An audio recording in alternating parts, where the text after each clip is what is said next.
بسم اللہ الرحمن الرحیم۔ میری پھپھو اپنی شادی کے 6 سال بعد بیوہ ہو گئی تھی۔ ان کا ایک ہی بیٹا تھا مجید، جو 5 سال کا تھا۔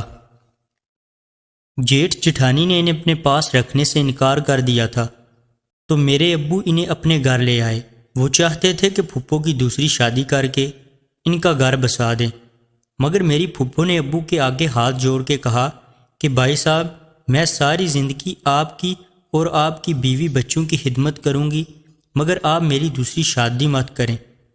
وہ اپنے بچے پر ستیلے باپ کا سایہ نہیں ڈالنا چاہتی تھی، اس لیے ابو نے بھی ان کی بات مان لی اور امی سے کہا کہ رضیہ شادی کرنا نہیں چاہتی، تم بھی اپنا دل بڑا کرو اور اب یہ ہمیشہ یہیں رہے گی۔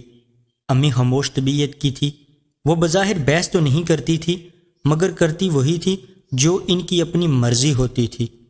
انہوں نے پھپھو کی راہ میں بہت سی مشکلات کھڑی کیں، مگر آفرین ہے پھپھو پر کہ انہوں نے کبھی ابو سے شکایت نہیں کی اور سب کچھ برداشت کرتی رہیں۔ ابو جو چیز ہمارے لیے لاتے وہی مجید کے لیے بھی لاتے تھے کہ وہ احساس کمتری میں نہ رہے، مگر امی کو اس معصوم کا بھی وجود برداشت نہیں ہوتا تھا۔ وہ ابو سے کھلم کھلا مخالفت مول نہ لے سکتی تھی، مگر چپکے چپکے وہ بیٹے کے معاملے میں پھپھو کو تکلیف پہنچاتی رہتی تھی۔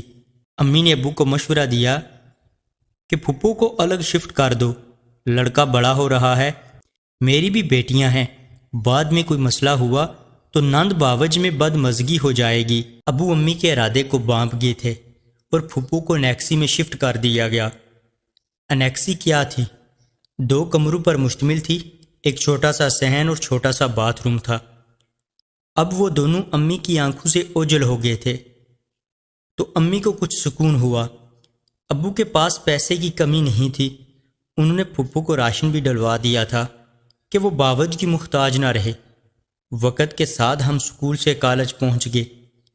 ابو روز شام کو مجید کو اپنے پاس بلا لیتے، اس کا ہوم ورک چیک کرتے اور پھر اسے ٹی وی دکھاتے یا کہیں باہر گھومنے پھرنے لے جاتے۔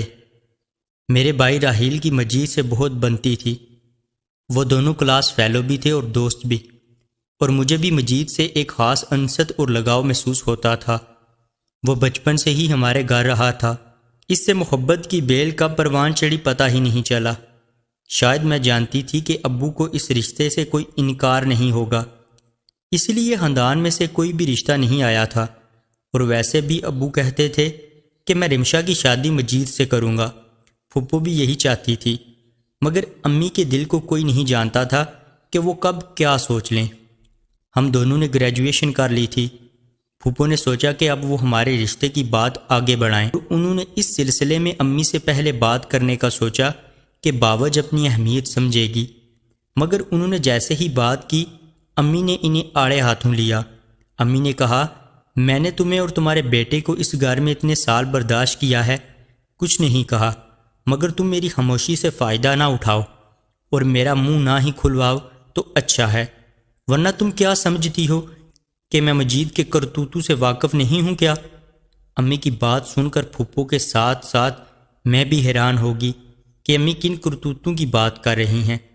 پھپھو نے کہا کہ بابی، مجید آپ لوگوں کے پاس ہی رہ کر پلا بڑا ہے اور آپ اچھی طرح جانتی ہیں اس کو۔ امی نے کہا، جانتی ہوں، تبھی تو کہہ رہی ہوں۔ میں بھی سوچ رہی تھی کہ اب امی اس یتیم پر اور کیا الزام لگانے والی ہیں۔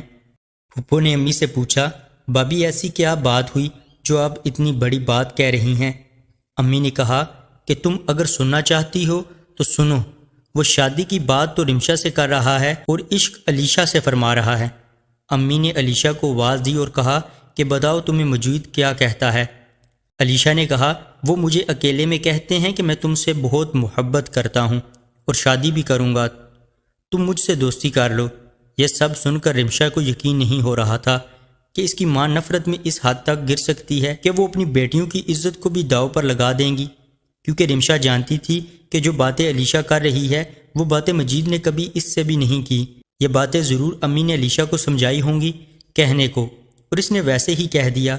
امی کی بات سن کر پھپھو نے کہا، میرا بیٹا ایسا نہیں کر سکتا، اگر آپ کو یہ رشتہ نہیں منظور تو ٹھیک ہے، میں اب اس رشتے پر زور نہیں دوں گی۔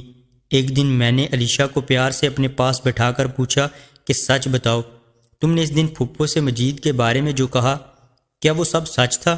تم نے اس دن پھپھو سے مجید کے بارے میں جو کہا، کیا وہ سب سچ تھا؟ علیشہ نے کہا، مجید بھائی تو مجھ سے کبھی بات بھی نہیں کرتے، وہ سب کہنے کے لیے مجھے امی نے کہا تھا، میں اگر وہ سب نہ کہتی تو امی مجھے بہت مارتی۔ علیشہ کی بات پر مجھے یقین تھا کہ وہ سب کچھ سچ کہہ رہی ہے، امی نے واقعی اس کو بہت مارنا تھا اور میں سانولی تھی، پھپھو کے پاس ان کی جٹھانی ملنے کو آئی، ورنہ پھر وزاریہ سے کر لینا۔ پھپھو کو اداس دیکھ کر امی نے بنانے کی بہت کیا بات ہے، امی نے کہا کہ مگر وہ نہیں مانی، چھوٹی ہے، آخر ابو نے بتایا کہ بہنیں کی شادی کرنا چاہتے ہیں، ظاہر ہے پیسے نہ جانے دے، تو نظرہ کرنے ماریہ لے لو، شادی گھر کے بچے ہیں، کہا کہ حالات تو ہم نے اپنے گھر میں شفٹ ہو گیا ہے، اس سے پہلے محبت تو ختم کی شادی تھی، پہلے اس دن میں تمہیں تمہارا گھر بھی مل جائے گا، مگر ہمارے ساتھ ہی رہنا۔ اور اس طرح امی کے ہاتھ بہن کو تب میں مجید اور بھائی صاحب سے بات کر کے ہمارے کہنے کے مطابق سب کچھ ویسے ہی ہو جب ابو سے بات کی فہد کے لیے بات کہا میں ایک بار پھر تمہاری بہن کا بیٹا تھا، وہ مان جانا یا تو اچھی سرکاری پوسٹ پر تھا، انہوں نے دوسری شادی کرنی پر امی دل و جان سے فدا تھی۔ کیسا رشتہ جب حالہ اور فہد گھر آیا بھی تھا تو فہد نے حالہ سے انتقال ہو چکا تھا، مجھے علیشہ پسند ہے، میں نے اس رشتے کو ہاں کر دی کیونکہ یہ ایک یتیم جس کی ماں یا باپ نہ ہو، اس کی زندگیاں کیا ہوتی ہیں میں اچھی طرح جانتی تھی۔ اب پھپھو تو بہت خوش تھی مگر امی اداس رہتی تھی۔